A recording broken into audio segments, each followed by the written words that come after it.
to wax or not to wax? That's the question. For those who grow hair on different parts of the body, which is most of you watching this video, waxing has probably crossed your mind. Some people want to get rid of hair on their bodies for aesthetic reasons. Some might even need to remove for health reasons. Whatever you choose to do, I support you. However, is waxing the right choice for those who want to get rid of the unwanted follicles? Whether you're a waxing regular or just curious, I've got all the answers you need. First off, let's break down what waxing actually is. Waxing is a method of hair removal that involves applying a sticky substance to your skin, which adheres to your hair. Then, with a swift pull, the wax and the hair is removed from the follicle. Ouch! But don't worry, pain is just one part of the story. There are two main types of waxing: hot waxing and cold waxing. Hot waxing uses melted wax applied directly to the skin, which is allowed to cool and harden before being pulled off. Now, cold waxing, on the other hand, uses pre-coated strips that are applied to the skin and then yanked off. Both methods aim for the same result: smooth, hair-free skin. So, why do people put themselves through this? Well, waxing has some pretty solid benefits. For one, it removes hair from the root, which means you stay smoother for longer compared to shaving. On average, you can expect your waxed areas to remain hair-free for about 3 to 6 weeks. That's way longer than a couple of days you get from shaving. Another advantage is that over time, waxing can actually reduce hair growth. With repeated waxing, the hair follicles can become damaged, leading to finer and sparser hair. Plus, waxing can also exfoliate your skin, removing dead skin cells and leaving your skin feeling soft and smooth.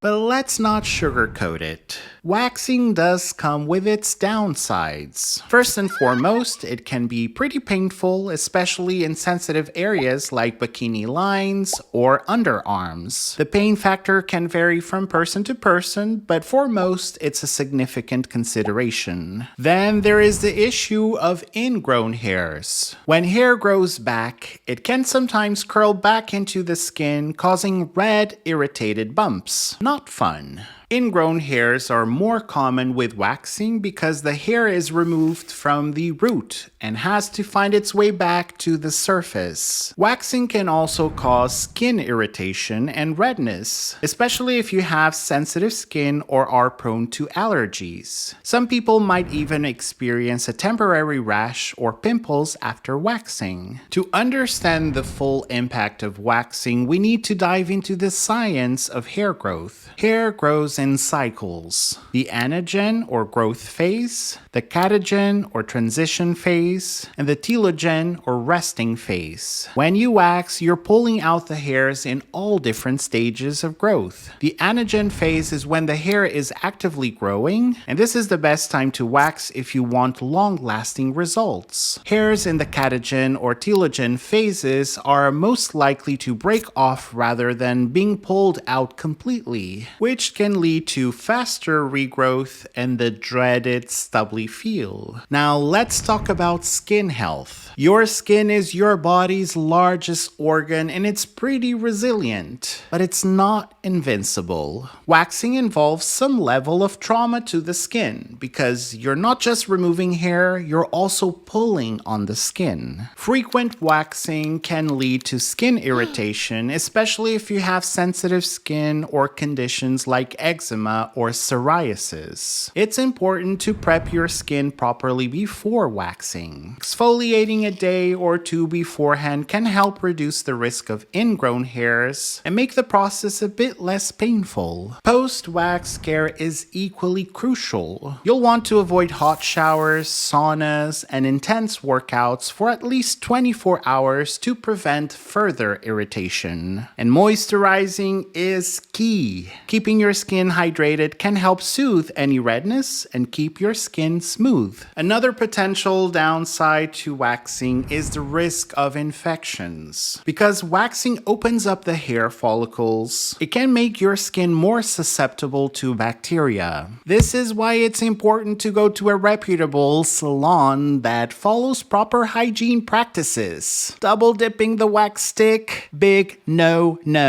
Home waxing kits can be convenient, but they also come with risks. Make sure to follow the instructions carefully and avoid reusing strips or applying wax to broken skin. And if you notice any signs of infection like increased redness, swelling, or pus, it's best to see a doctor. If waxing sounds a bit too intense for you, don't worry. There are plenty of other hair removal methods out there. Shaving is the most common alternative. It's quick, easy, and painless, unless you nick yourself, of course. The downside, you'll need to do it more often, usually every few days. Depilatory creams are another option. These chemical-based creams dissolve the hair just below the skin surface. They're painless, but they can cause skin irritation or allergic reactions for some people. For longer lasting results, there's laser hair removal and electrolysis. Laser hair removal uses concentrated light to target hair follicles, while electrolysis uses electric current. Both methods can offer permanent hair reduction, but they require multiple sessions and can be pricey.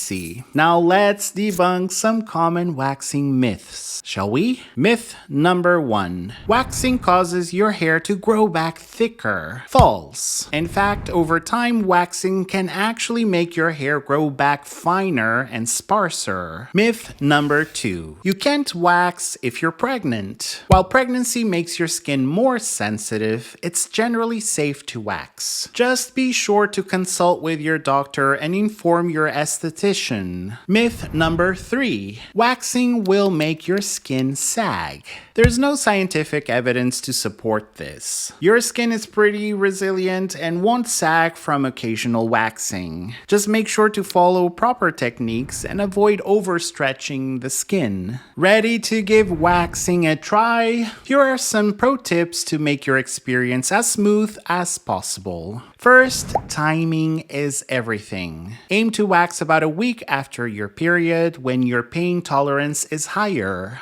And don't forget to exfoliate a day or two before your appointment to help prevent ingrown hairs. Next, consider the length of your hair. Ideally, it should be about 1/4 of an inch long enough for the wax to grip, but not too long that it becomes more painful. During the waxing process, try to relax and breathe deeply. Tensing up can make the pain worse. And afterwards, soothe your skin with aloe vera or a gentle moisturizer to reduce redness and irritation. So, is waxing bad for you? The answer is, it depends. While waxing has its pros and cons, it's generally safe when done correctly. The key is to weigh the benefits and drawbacks and decide what works best for your body and lifestyle. Remember, everyone's skin and hair are different, so what works for one person might not work for another. Whether you choose to wax, shave, or go au naturel,